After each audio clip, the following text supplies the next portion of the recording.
कि अगर आंसर नहीं आता है तो क्या करना है, तो उन्होंने यहाँ पे हाईलाइट कर दिया। सीबीएसई की वेबसाइट की आंसर शीट है बच्चा। If you think writing the correct answer is gonna get you full marks, then you're definitely wrong, because answer writing is as much important as knowing the answer, and this is exactly why I am bringing you this video जहां पे मैं answer writing के 3 fundamentals के बारे में बात करने वाली हूँ। सबसे पहले subject wise answer writing tricks. अक्सर मैंने देखा है कि बच्चे एसएसटी की अलग वीडियो देखते हैं, साइंस की अलग वीडियो देखते हैं, और उसके बाद भी सीबीएसई की वेबसाइट पे जो टॉपर्स आंसर शीट होती है उनकी डिकोडिंग उन्हें फिर भी नहीं पता होती। इसलिए आज की वीडियो में मैं उन टॉपर्स की आंसर शीट को डिकोड करके तुम्हारे साथ डिस्कस करूंगी कि कैसे तुम्हें हर एग्जाम देना है। दूसरी बात बच्चा, कभी कभी होता है कि मैथ्स हो चाहे साइंस हो, हमें कोई क्वेश्चंस बिल्कुल भी नहीं आते होते हैं, हमें ये भी नहीं पता होता कि इनमें कौन से पॉइंट इंक्लूड करने हैं। उस सिचुएशन में अधिकतर बच्चे उस क्वेश्चन को ब्लैंक छोड़ देते हैं और जो नंबर उन्हें मिलने होते हैं वो भी नहीं मिल पाते हैं। लेकिन यही गलती तुम ना करो, इसलिए आज मैं डिस्कस करूंगी कि कैसे तुम एक ना आते हुए क्वेश्चन में भी अच्छा सा आंसर बना के पूरे नंबर ला सकते हो। तीसरा पॉइंट बच्चा, सीबीएसई के जो टॉपर्स रहे ना पिछले 5 साल के, अगर उनके इंटरव्यूज का एक पैटर्न देखोगे तो उन्हें एग्जैक्टली पता होता है कि आंसर को कैसे प्रेजेंट करना है, चाहे उसमें जो वाले पॉइंट्स ऐड करने हैं उसकी बात कर लो या पेपर प्रेजेंटेशन की बात कर लो। तो यही जो 5 सीक्रेट हैक सीबीएसई का हर ऑल इंडिया रैंक 1 टॉपर आज तक यूज करता हुआ आया है, वो आज की वीडियो के लास्ट पार्ट में मैं तुम्हारे लिए डिकोड करने वाली हूं। तो चलो without wasting any time let's get started with the science की प्रेजेंटेशन बच्चा। हम सब्जेक्ट वाइज प्रेजेंटेशन देख रहे हैं, सबसे पहले हम जेनरिक रूल्स देखेंगे, फिर हम टॉपर्स की आंसर शीट को डिकोड करेंगे। तो साइंस के एग्जाम में अधिकतर क्वेश्चन तुम्हारे किसी ना किसी फिनोमेना को एक्सप्लेन करने के लिए आते हैं, चाहे ह्यूमन आई का ले लो तुम, चाहे टिश्यू चैप्टर का ले लो तुम। तो जब भी तुम ऐसे क्वेश्चन चाहे 3 नंबर में है चाहे 5 नंबर में है, किसी भी फिनोमेना को एक्सप्लेन कर रहे हो अगर, तो तुम्हें वहां पे ऐड करने हैं बच्चा एग्जांपल, स्पेशली अगर तुम्हें क्वेश्चन में बहुत ज्यादा लिखने का नहीं है। दूसरा, नीटनेस पे फोकस नहीं करना है बच्चा, कॉन्सेप्ट पे फोकस करना है। पेपर कितना सुंदर है, डायग्राम्स कितने सुंदर हैं। देखो इन्विजिलेटर को भी पता है कि तुम सब ड्राइंग में बहुत अच्छे नहीं भी हो सकते हो, लेकिन साइंस में तो तुम्हें डायग्राम बनाने ही पड़ेंगे, इसीलिए तुम्हें डायग्राम्स की लेबलिंग पे फोकस करना है। That is what is concept बच्चा, और तुम्हें उसकी सुंदरता पे फोकस नहीं करना है। कई बच्चे बहुत टाइम वेस्ट कर देते हैं इस पे, तुम्हें बिल्कुल नहीं करना है। यहाँ पे देखो टॉपर्स के आंसर शीट का मैं एक डायग्राम तुम्हारे लिए लेके आई हूँ। रे डायग्राम कितना परफेक्टली उन्होंने बनाया है, तुम्हें भी पेंसिल से इस तरीके से रे डायग्राम बनाना है। फ्री हैंड ड्राइंग नहीं करनी है, स्केल वगैरह यूज करना है और प्रॉपर लेबलिंग पे ध्यान देना है बच्चा। और एक और चीज, तुम्हें नीचे ना टाइटल भी लिखना है, टाइटल भी लिखना है, चाहे पेपर में दिया हुआ है टाइटल की नहीं, तुम्हें डायग्राम के नीचे एक छोटी सी लाइन में टाइटल लिख देना है। दूसरा, पेंसिल से हमेशा डायग्राम बनाने हैं बच्चा, और जब भी तुम बायोलॉजी के डायग्राम बनाओगे तो तुम्हें लेबलिंग करते वक्त, जैसे मान लो ये तुम्हारी पत्ती है, right, this is your mid reef, तुम्हें लेबलिंग करते वक्त एरो नहीं बनाना है बच्चा, एरो गलत है। तुम्हें लेबलिंग करते वक्त सिर्फ ऐसे एक लाइन बनानी है और यहां पे लिखना है मिड रीफ, ठीक है। बायोलॉजी के डायग्राम का एक ये रूल होता है। अब फिजिक्स की बात करते हैं बच्चा, फिजिक्स में ना अक्सर तुम्हारे न्यूमेरिकल्स आएंगे। अब न्यूमेरिकल्स में भी तुम्हारे फॉर्मूले लगते हैं, तो तुम्हें उन्हें बिल्कुल मैथ्स की तरह ट्रीट करना है कि फॉर्मूले के आसपास भी तुमने एक बॉक्स बना दिया बच्चा और यूनिट्स को क्लियरली मेंशन कर दिया। ये मत सोचो कि एग्जाम में तो इन्विजिलेटर को पता ही होगा भैया यहाँ पे कौन सी यूनिट है, नहीं, तुम्हें यूनिट हर जगह पे मेंशन करके आनी है बच्चा, चाहे वो वेलोसिटी है, डिस्प्लेसमेंट है, व्हाटएवर, राइट। एंड स्पेसिफिकली जब तुम आंसर लिख रहे हो, अगर तुमने ऐसा यूनिट नहीं मेंशन की है तो तुम्हारा आधा नंबर कटेगा ही कटेगा। ये मुफ्त के नंबर है यार, हमें बिल्कुल नहीं कटाने हैं। तो हम आंसर को भी डब्बे में बना के आएंगे, बॉक्स में बना के आएंगे, और ऐसा यूनिट प्रॉपर्ली डब्बे के अंदर लिख के आएंगे, बाहर नहीं। ये भी मैंने गलती देखी है कि अगर 28 सेकंड है तो बच्चे क्या करते हैं, यहां पे बॉक्स बना देते हैं। नहीं, तुम्हें पूरे पे बॉक्स बनाना है बच्चा और यहां पे लिखना है तुम्हें आंसर, राइट। अब केमिस्ट्री की बात करें तो केमिस्ट्री में तुम्हारी मोस्टली आएंगी केमिकल इक्वेशंस बच्चा, ठीक है। मोस्ट प्रॉब्ली तुम्हें केमिकल रिएक्शन आती होंगी, मेरा पूरा भरोसा है तुम पे। लेकिन अगर कहीं कंपाउंड के फॉर्मूले पे, कंपाउंड के रिएक्शन के फ्लो पे तुम कहीं अटक रहे हो, तो एक बात याद रखो कि केमिकल रिएक्शन तुम वर्ड फॉर्मेट में भी लिख सकते हो अगर पेपर में स्पेसिफिकली नहीं पूछा है तो। लेकिन अगर तुम इस फॉर्मेट में लिख रहे हो बच्चा, तो तुम्हें हमेशा स्टेट जो है एलिमेंट की और कंपाउंड की मेंशन करनी है। अधिकतर बच्चे स्टेट मेंशन नहीं करते हैं, ठीक है। और अगर स्टेट में तुम कंफ्यूज हो, अगर स्टेट में तुम कंफ्यूज हो, तुम्हें लगता है गलत स्टेट मेंशन करने से नंबर कट सकते हैं, तो फिर तुम मत करो बेशक, लेकिन फिर माइंड में एक चीज नोटिस करके रखना कि हो सकता है उस क्वेश्चन में आधा नंबर ना मिले, ठीक है। ये हो गई केमिस्ट्री की बात बच्चा। अब आगे चले बायोलॉजी की बात करें तो बायोलॉजी के एग्जाम में तुम्हें पॉइंट्स लिखने हैं, पैराग्राफ के फॉर्म में कुछ भी लिख के नहीं आना है। मैं हमेशा कहती हूं 3 नंबर के क्वेश्चन में 4 पॉइंट्स और 5 नंबर के क्वेश्चन में 6 पॉइंट्स तुम्हें पता होना चाहिए। बायोलॉजी में 2 चीज और ऐड हो जाती है हमारे पास, एक तो होते हैं रियल लाइफ एग्जांपल्स हमारे पास, और दूसरे होते हैं डायग्राम्स। फॉर एग्जांपल मान लो रीजेनरेशन और फ्रैगमेंटेशन में डिफरेंशिएशन आया था तो तुमने डायग्राम बना दिया। अगर यही क्वेश्चन 5 नंबर में भी आएगा तो भी तुम्हें डायग्राम बना देना चाहिए। ऊपर लिख दिए 3 पॉइंट्स और नीचे लिख दिए 2 डायग्राम बचा। इससे बनता है इंप्रेशन कि तुम्हें सिर्फ आंसर आता नहीं है, तुम्हें महारत हासिल है उस टॉपिक पे। लेकिन ये सब कुछ तुम्हें टाइम को देखते हुए करना है। So it is just a smart way of utilising the time, right. लेकिन एग्जाम्पल्स, बच्चा बायो में एग्जाम्पल्स बहुत जरूरी हैं। जैसे मान लो क्वेश्चन आया है कि हमारे जो एक्वेटिक एनिमल्स होते हैं, एक्वेटिक एनिमल्स तो सिंपल डिफ्यूजन से अपनी बॉडी में एनर्जी को यूज कर लेते हैं, हमें इतने पंगे क्यों लगते हैं बच्चा। तो जब तुम वो आंसर लिख रहे हो तो एक्वेटिक एग्जाम्पल लाइक फिशेस,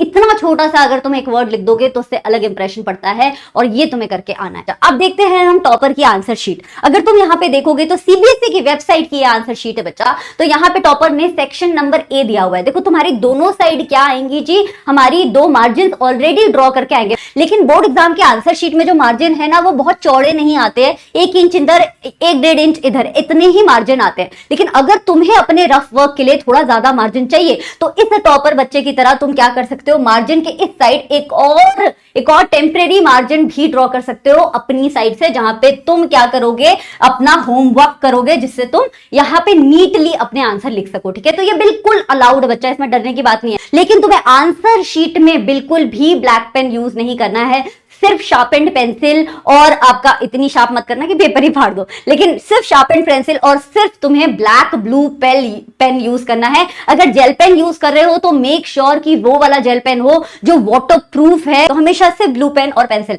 और जब भी तुम्हें आंसर लिखना है बच्चा, जैसे इस टॉपर बच्चे ने किया है कि सेक्शन नंबर ए में भी अगर उसने छोटे छोटे आंसर लिखे हैं तो बीच बीच में उसने क्या छोड़ी है, लाइन छोड़ी है, राइट। क्योंकि तुम्हारे देखो साइंस के पेपर में ना इस टाइप के आंसर्स होने वाले हैं और इस टाइप के आंसर्स के लिए चाहिए होती है जगह। अगर मैं यही लिख दूं, अगर मैं ऐसे लिख दूं और इसी के नीचे मैं दूसरा आंसर भी लिख दूं तो वो कितना गंदा लग रहा है बच्चा, राइट। तो हमें 1 मार्क के क्वेश्चन में भी लाइन छोड़नी है और सेक्शन ऊपर जरूर मार्क करना है। अच्छा, कई बच्चों का ये भी क्वेश्चन होता है मैम कि अगर एक क्वेश्चन में सारे क्वेश्चन दिए हुए हैं, एक सेक्शन में जो सारे क्वेश्चन दिए हुए हैं वो साथ में करने जरूरी है क्या बच्चा? हाँ, ऐसा बोला जरूर जाता है कि साथ में करोगे तो बेस्ट रहेगा। पेपर चेक करने वाले को बिल्कुल कंफ्यूजन नहीं होगी, लेकिन ऐसा कोई हार्ड एंड फास्ट रूल नहीं है। अब देखो यहाँ पे टॉपर बच्चे ने बड़े वाले क्वेश्चन को कैसे अटेम्प्ट किया है बच्चा। क्वेश्चन नंबर 31, ये ऑब्वियसली 3 पार्ट में आया होगा क्वेश्चन, तो उसने क्वेश्चन के 3 पार्ट बनाए हैं। पहला वाला पैराग्राफ बनाया बच्चा पहले आंसर के लिए, दूसरे में उसने 1 लाइन छोड़ दी है और तीसरे पार्ट में भी उसने 1 लाइन छोड़ दी और तीसरा पार्ट जो था वो एक डायग्राम वाला था तो उसने यहाँ पे डायग्राम बनाया। एक चीज नोटिस करो बच्चा, उसने हमेशा डायग्राम किससे बनाया है? पेंसिल से बनाया। अब यहाँ पे टॉपर बच्चे ने एक छोटी सी गलती की हुई है बच्चा, उसने यहाँ पे भी जो एरोज है ना वो पेन से बनाए हैं। ये कोई गलती नहीं है, ये बस नीट कम लगता है, तो तुम्हें ये गलती भी नहीं करनी है। तुम्हें डायग्राम पूरा का पूरा किससे बनाना है बच्चा? पेंसिल से बनाना है। और यहाँ पे तुम्हें लिखना है बच्चा टाइटल। क्या लिखना है बच्चा? टाइटल। ठीक है, title is very very important, right. ये तो हो गया तुम्हारा साइंस का। अब चल रहे हैं हम एसएसटी के ऊपर बच्चा। एसएसटी का पेपर बिल्कुल थियोरेटिकल आता है, डायग्राम्स उसमें होते ही नहीं है। बहुत चांसेस होता है कि ये जो पेपर है बहुत ही ज्यादा मडल्ड अप लगेगा, बोरिंग लगेगा, क्योंकि एक ही पेन कलर हमें पेपर में अलाउड है। लेकिन इसको भी तुम अच्छे से टैकल कर सकते हो बच्चा। सबसे पहली बात, जब भी डिफरेंस आएगा, कई बच्चे मैंने देखा है डिफरेंस कैसे लिख देते हैं, एक्स और वाई में डिफरेंस आया है, एक्स का मैटर यहां पे लिख देंगे, वाई का मैटर यहां पे लिख देंगे। बच्चा डिफरेंस तुम्हें इसलिए दिया जाता है ताकि तुम कॉन्ट्रास्टिंग पॉइंट्स लिख सको, और कॉन्ट्रास्टिंग पॉइंट्स के लिए हमेशा टेबल बनाना जरूरी होता है बच्चा। तुम टेबल पेन से भी बना सकते हो, पेंसिल से भी बना सकते हो। और हमेशा देखो टेबल कैसे बनाते हैं पेपर में, पहले हम ऊपर बना लेते हैं टेबल, नीचे अभी हम लाइन नहीं खींचते बच्चा, क्योंकि तुम्हें नहीं पता तुम्हारे पॉइंट्स कितने बड़े हो जाएंगे। नीचे लाइन नहीं खींचनी है, बस बीच में लाइन खींचनी होती है। पेंसिल से मान लो तुमने खींची है, तुमने यहाँ पॉइंट लिखे, यहाँ पॉइंट लिखे, तुम्हारा ये वाला पॉइंट जो है थोड़ा लंबा चला गया, तो तुम्हारे पास स्पेस होगी इसे एक्सपैंड करने की। दूसरा पॉइंट, अगर क्वेश्चन पूछ रहा है एनालाइज, एग्जामिन, इवैल्यूएट, इस टाइप के वर्ड तुम्हारे एसएसटी के क्वेश्चन में कई बार आएंगे, तो क्या मैम पैराग्राफ में आंसर लिखें कि हम पॉइंट्स में आंसर लिखें? बच्चा हमेशा पॉइंट्स में आंसर लिखने हैं, क्योंकि पैराग्राफ में जल्दीबाजी के चक्कर में अगर इन्विजिलेटर से तुम्हारा कोई बोल्ड पॉइंट छूट गया तो उसका खामियाजा हम क्यों उठाए? हम हमेशा पॉइंट्स में आंसर लिख के आएंगे। इनफैक्ट अगर बड़ा क्वेश्चन है, 5 नंबर का क्वेश्चन है, तुम 5 बड़े बड़े पॉइंट्स लिख रहे हो, मोटे मोटे पॉइंट्स लिख रहे हो, तो उसमें इंपॉर्टेंट वर्ड्स को हाईलाइट भी करेंगे हम पेंसिल से। अभी मैं आगे आंसर शीट दिखाऊंगी, सब समझ आ जाएगा। ठीक है जी। उसके बाद देन यूज एनसीईआरटी लैंग्वेज बच्चा, वेरी वेरी इंपॉर्टेंट। जितना हो पाए हम तुम्हें एनसीईआरटी रीड करने को पूरा साल इसलिए बोलते हैं ताकि वो लैंग्वेज तुम्हारे दिमाग में बैठ जाए। और जब भी लॉन्ग आंसर लिख रहे हो तो एक 1 लाइन का कंक्लूजन जरूर दिया करो। कई बच्चे उसे टॉप में भी लिखते हैं, कई बच्चे उसे लास्ट में भी लिखते हैं, लेकिन जब तुम पैराग्राफ फॉर्म में आंसर लिख रहे हो तो कंक्लूजन को लास्ट में लिखा जाता है बच्चा। जब तुम पॉइंट फॉर्म में आंसर लिख रहे हो तो उसे टॉप पे लिखा जाता है। ठीक है, तो ये एक छोटी सी बात है। पैराग्राफ फॉर्म में कभी आंसर गलत नहीं होता है बच्चा, बस थोड़ा कंफ्यूजिंग हो सकता है, हम तुम्हें इसलिए पॉइंट्स में बोलते हैं। ठीक है जी, चलो अब देखते हैं एसएसटी की आंसर शीट। ये देखो कितनी वंडरफुल, देखो इस बच्चे की तो खैर हैंड राइटिंग भी बड़ी अच्छी है, लेकिन कितनी वंडरफुल सी उसने जेल पेन यूज किया हुआ है, पता चल रहा है शायद इंक पेन यूज किया हुआ है, और उसने कितने अच्छे से आंसर्स लिखे। जहां जहां उसे किसी चीज को हाईलाइट करना था बच्चा, उसने क्या किया है, वहां पे ऐसे इन्वर्टेड कॉमास बनाए बच्चा। ये एक रूल होता है लिटरेचर का कि जिस लैंग्वेज में आप आंसर लिख रहे हैं, अगर उस लैंग्वेज के अलावा कोई और लैंग्वेज को आप यूज कर रहे हैं, जैसे वंदे मातरम है ना, तो दूसरी लैंग्वेज हो गई, तो हमने उसे इन्वर्टेड कॉमास में लिख दिया। चरखा, तो हम उसे लेबेंस्ट्रॉम क्लास 9 में आप पढ़ते हो, तो उसे इन्वर्टेड कॉमास में लिख के एक हाईलाइट करने का तरीका होता है। अगर आप इन्वर्टेड कॉमास में नहीं लिख रहे हो तो आप सिंपली उसके नीचे एक अंडरलाइन भी बना सकते हो बच्चा। तुम्हें लगता है पेपर में इतना टाइम नहीं मिलेगा कि बाद में आके हम पेंसिल से हाईलाइट करें, कोई बात नहीं, वहीं पे तुम एक पेन से अंडरलाइन बना दो। ये रेड पेन मत लगाना, मैं तुम्हारी समझने के लिए कर रही हूँ। और देखो इस बच्चे ने कितना प्यारा कंक्लूजन लिखा है बच्चा। पहले उसने पैराग्राफ में एक आंसर लिखा और उसके बाद उसने कंक्लूजन लिखा। तुम ऐसे भी आंसर प्रेजेंट कर सकते हो, लेकिन अगर तुमने पूरा साल ऐसे आंसर प्रेजेंट नहीं किया है तो stick to your point culture, because it never feels बच्चा। अब आती है एसएसटी के मैप वर्क की बात। क्या मैम मैप के ऊपर आंसर नंबर लिखना है? हाँ भाई, मैप के ऊपर आंसर लिखना है, तो तुम यहाँ पे लिखोगे आंसर नंबर 37, 32, जो भी तुम्हारा मैप वर्क का क्वेश्चन होगा। लेकिन जब तुम मार्क कर रहे हो तो वहां पे डिमार्केशन करना है कि ये सेकंड वाला पॉइंट है, ये बी पॉइंट है, ये फोर्थ वाला पॉइंट है, ऐसे। और पेन नहीं चलाना है मैप पे सिर्फ पेंसिल चलानी है। आती है इंग्लिश की आंसर राइटिंग। अगेन इंग्लिश में भी हमारे पास डायग्राम्स नहीं होते हैं बच्चा, और फॉर्मेट पूरे पेपर का बहुत अलग स्टाइल का होता है। कहीं पे हमें लेटर्स लिखने होते हैं, कहीं पे हमें लिटरेचर करनी होती है, कहीं पे ग्रामर भी होती है। तो सबसे पहले छोटे आंसर्स और लॉन्ग आंसर लिटरेचर की बात करते हैं, फिर मैं बाकी पेपर पे आती हूँ। तो try and right literature answers in paragraph. अगर तुम्हारे छोटे आंसर है तो 2 छोटे छोटे पैराग्राफ लिख दो बच्चा, 2-3 लाइन, 2-3 लाइन, ठीक है, बीच में 1 लाइन छोड़ देना। और अगर तुम्हारे लॉन्ग आंसर है तो तुम्हें एक रूल फॉलो करना है जो बहुत इंपॉर्टेंट है, सारे टॉपर बच्चे करते हैं। पहले तुम्हें एक इंट्रोडक्शन का पैराग्राफ लिखना है 2-3 लाइन का, फिर तुम्हें मेन बॉडी लिखनी है बच्चा, और फिर तुम्हें कंक्लूजन लिखनी है। मैम क्या यहाँ पे मेंशन करे इंट्रोडक्शन, बॉडी, कंक्लूजन? नहीं, मेंशन नहीं करना है, वो तुम्हारे दिमाग में है। This is the introduction, this is the main body, this is the conclusion. तो 3 पैराग्राफ तुम्हें लिखने हैं लॉन्ग आंसर्स में, 2 छोटे-छोटे पैराग्राफ लिखने हैं शॉर्ट आंसर्स में। और कोई भी फोर्स नहीं करना है बच्चा कि एक ही पेज पे मेरा आंसर खत्म हो जाना चाहिए। नहीं, ऐसा कुछ नहीं है। अगर तुम्हारा आंसर लंबा जा रहा है, नीचे जगह नहीं बची है, दूसरे पेज पे आराम से ले जाओ आंसर को, कोई प्रॉब्लम नहीं है, राइट। अब आते हैं ग्रामर सेक्शन पे बच्चा। ग्रामर सेक्शंस को पूरा एक साथ तुम्हें अटेम्प्ट करना है बच्चा, स्पेस जरूर लीव करना है। और स्पेशली अगर तुम्हारी राइटिंग बहुत बड़ी है तो यहाँ ग्रामर का 1 पॉइंट लिखा, फिर 1 पॉइंट यहाँ लिखा, लेकिन बीच में 1 लाइन का गैप छोड़ दिया। अब चलो देखते हैं कि इंग्लिश का पेपर सीबीएसई क्या बोलती है, टॉपर की तरह की कैसे दिखना है। ये देखो कितना नीटली बच्चे ने पेपर किया हुआ है, कितना नीटली पेपर किया हुआ है। यहाँ पे उन्होंने लिखा पहले English language and literature section का नाम लिख दिया। तुम सिर्फ सेक्शन सी भी लिख के आओगे तो चलेगा, ऐसा कोई बहुत ज्यादा लिखने की जरूरत नहीं है। फिर उन्होंने यहाँ पे लिखा आंसर 6, क्योंकि बड़ा आंसर था तो उन्होंने यहाँ पे आंसर 6 लिख दिया ऊपर। तुम अगर यहाँ पे भी साइड में सिर्फ लिख के आओगे तो चलेगा। It depends upon how neat do you want your paper to be. यहाँ पे कोई एक्स्ट्रा मार्जिन ड्रॉ करने की बात ही नहीं है। एसएसटी और इंग्लिश और हिंदी वगैरह में कोई मार्जिन ड्रॉ करने की जरूरत नहीं है। पेपर में ऑलरेडी 2 मार्जिन आएंगे, उसमें तुम्हारा काम चल जाएगा, राइट। उन्होंने आंसर लिखा, आंसर में उन्हें दिख रहा था कि यार डीप बॉन्ड था बहुत ज्यादा, तो उन्होंने यहाँ पे डीप बॉन्ड लिख दिया। उनकी ग्रैंड डॉटर जो थी बड़ी लविंग थी, तो उन्होंने यहाँ पे हाईलाइट कर दिया कि जो वर्ड देखते ही समझ आ जाए कि हाँ इसे आंसर आता है। फिर उन्होंने सेकेंड पार्ट लिखा उसका, और फिर उन्होंने थर्ड पार्ट लिखा, और दोनों के बीच में यहाँ पे 2-2 लाइन छोड़ी है बच्चे ने। 2-2 लाइन थोड़ा ज्यादा है मेरे हिसाब से। वैसे दिख पेपर बहुत अच्छा रहा है, लेकिन तुम सिर्फ सिंगल लाइन भी छोड़ सकते हो। हाँ, लेकिन जब तुम 2 बड़े क्वेश्चन अटेम्प्ट कर रहे हो, मान लो कि यहाँ पे क्वेश्चन नंबर 31 तुमने इस पे अटेम्प्ट किया, यहाँ पे क्वेश्चन नंबर 32 कर रहे हो, तो बीच में 2 लाइन छोड़ दो, क्योंकि इतना सारा यहाँ पे लिखा हुआ है, इतना सारा यहाँ पे लिखा हुआ है, तो बीच में 2 लाइन बनती है। लेकिन 2 छोटे आंसर्स के बीच में या आंसर्स के पार्ट्स के बीच में 1 line is enough. Now let's come to grammar section. देखो कितना प्यारे तरीके से बच्चे ने या बच्ची ने ग्रामर का सेक्शन अटेम्प्ट किया है। यहाँ पे उन्होंने लिखा हुआ है, ऊपर शायद मैंने ना काट दिया गलती से, ग्रामर सेक्शन भी लिखा था बच्चा, और यहाँ पे जो है उन्होंने क्वेश्चन डिमार्केट किए हैं नंबर से या रोमन नंबर से, और यहाँ पे उन्होंने आंसर लिखा है और हर आंसर के बीच में उन्होंने 1 लाइन का गैप किया है। एरर और करेक्शन को तुम अभी तक समझ ही गए होगे हाफ ईयरली एग्जाम में कि इस साइड इस तरीके से लिख के आना है, वेरी वेरी इंपॉर्टेंट। बाकी तुम्हें पूरा पूरा क्वेश्चन उतार के आने की जरूरत नहीं है। अगर कोई फिल इन द ब्लैंक आया है तो पूरा सेंटेंस लिखने की जरूरत नहीं है, तुम बस यहाँ पे नंबर डालो और यहाँ पे लिख दो मस्ट, उतना काफी है। नाउ लेट्स कम टू बच्चा मैथ। सबसे पहले तो एक वाइड मार्जिन तुम्हें चाहिए होगा क्योंकि मैथ्स में तुम्हारा बहुत होमवर्क है। तो ये रही तुम्हारी आंसर शीट, यहाँ पे मार्जिन आएगा, यहाँ पे मार्जिन आएगा, यहाँ पे तुम खुद से पेंसिल से एक मार्जिन खींच सकते हो बच्चा। अब तुम्हारे पास इतनी स्पेस हो गई है होमवर्क करने के लिए, या तो तुम ये वाला जुगाड़ लगाओ या फिर तुम अपनी आंसर शीट में एक पूरा पेज ही होमवर्क या फिर रफ वर्क, होमवर्क भी क्या बोलोगे, घर पे थोड़ी बैठे हो राइट, रफ वर्क के लिए तुम यहाँ पे एक पूरा का पूरा पेज डेडिकेट कर सकते हो।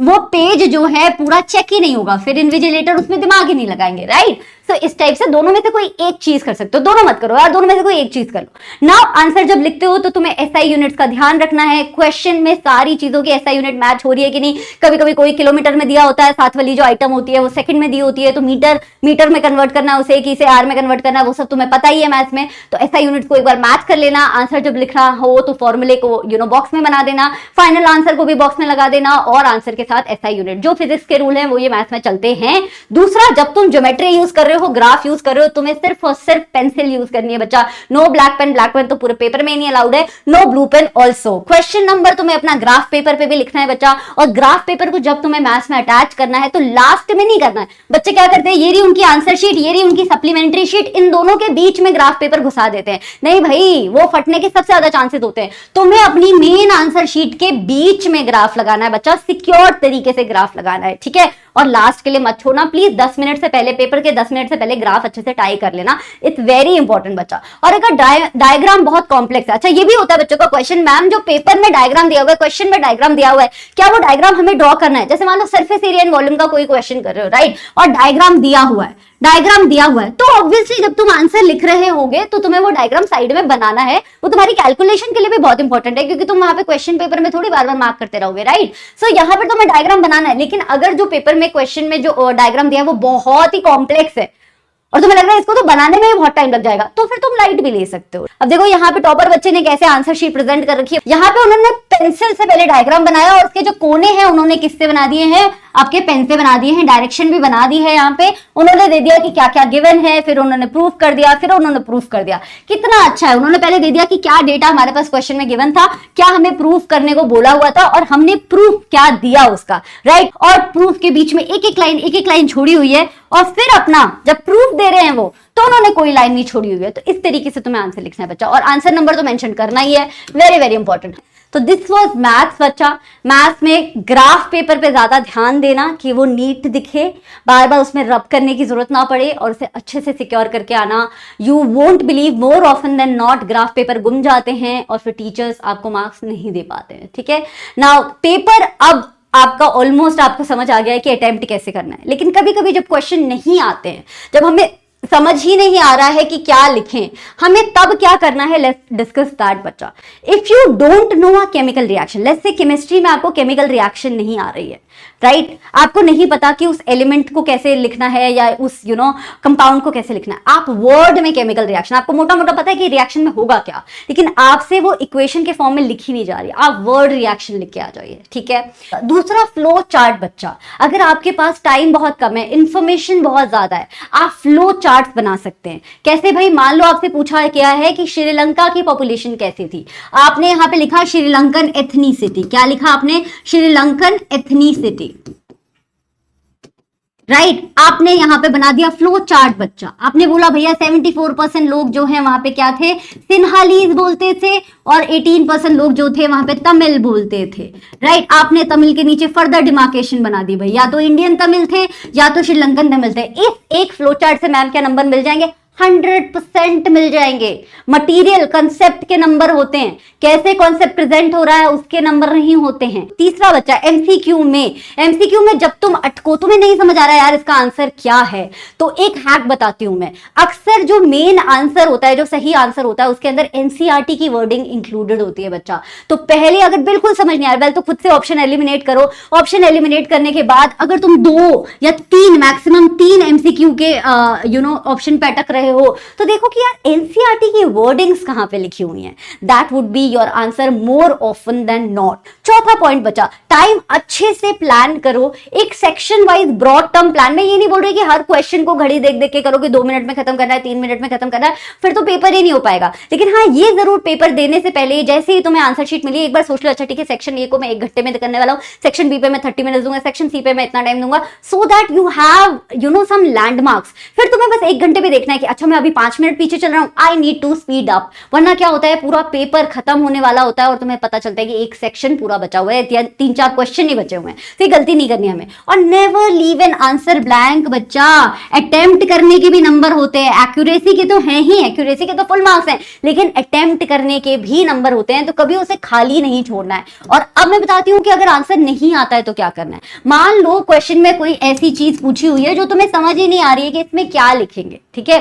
अब तुम्हें ये पता है ये किस चैप्टर से है, तुम्हें ये भी पता है ये किस टॉपिक से है, पर तुम्हें एग्जैक्टली नहीं पता, तो तुम्हें क्या क्या आता है, तुम्हें उससे रिलेटेड क्या क्या आता है. क्या तुम्हें डायग्राम आता है उससे रिलेटेड जो एग्जैक्टली सेम है, तुम डायग्राम बना दो वहां पे. क्या तुम्हें कोई एग्जांपल आता है उससे रिलेटेड जो बिल्कुल ठीक है, एग्जांपल ठीक है, लेकिन हाँ एग्जांपल को सपोर्ट करने के लिए तुम्हारे पास आर्गुमेंट नहीं है, कोई बात नहीं, एग्जांपल लिख दो वहां पे. तो कभी क्वेश्चन को ब्लैंक नहीं छोड़ना है. और जब भी किसी क्वेश्चन में अटको, एक बार आंखें बंद करके तुम्हें वो टॉपिक जो तुम एनसीईआरटी से पढ़ चुके हो, तुमने क्लास देखी है, तुमने नोट्स पढ़े हैं, वो टॉपिक अपने दिमाग में एक बार दोहराना है. और ऐसा कोई भी उसमें से पॉइंट जो तुम्हें लगता है इस आंसर के लिए रेलेवेंट हो सकता है, वहां पे स्टॉप करना है, आंसर को दोबारा, क्वेश्चन को दोबारा पढ़ना है. और ऐसा 2 बार तुम करोगे और तुम्हें अपना आंसर खुद पे खुद दिख जाएगा बच्चा. और अगर इन एनी केस बिल्कुल समझ नहीं आ रहा है तो डायग्राम्स, एग्जांपल, सपोर्टिंग आर्ग्यूमेंट से तुम अपना आंसर बना सकते हो. एंड 5 में से 5 नहीं मिलेंगे शायद, लेकिन 3 नंबर, 3.5 नंबर तुम बिल्कुल अपनी जेब में कर सकते हो. So this was the video बच्चा, आई होप यू एंजॉयड. इसके बाद अगर तुम्हारा और भी कोई पेपर प्रेजेंटेशन में डाउट है तो मुझसे कमेंट्स में जरूर पूछ लेना. क्या बोर्ड एग्जाम में अलाउड है, क्या बोर्ड एग्जाम में अलाउड नहीं है, इस पे मैं एक सेपरेट वीडियो बनाने वाली हूँ. क्लास 9th आपका एग्जाम थोड़ा चिल है क्योंकि वो घर के एग्जाम है, होम एग्जाम है, स्कूल में ही होंगे. लेकिन उसके बाद भी अगर आपको कोई डाउट है so let me know in the comments. I will see you next time. Till then take care.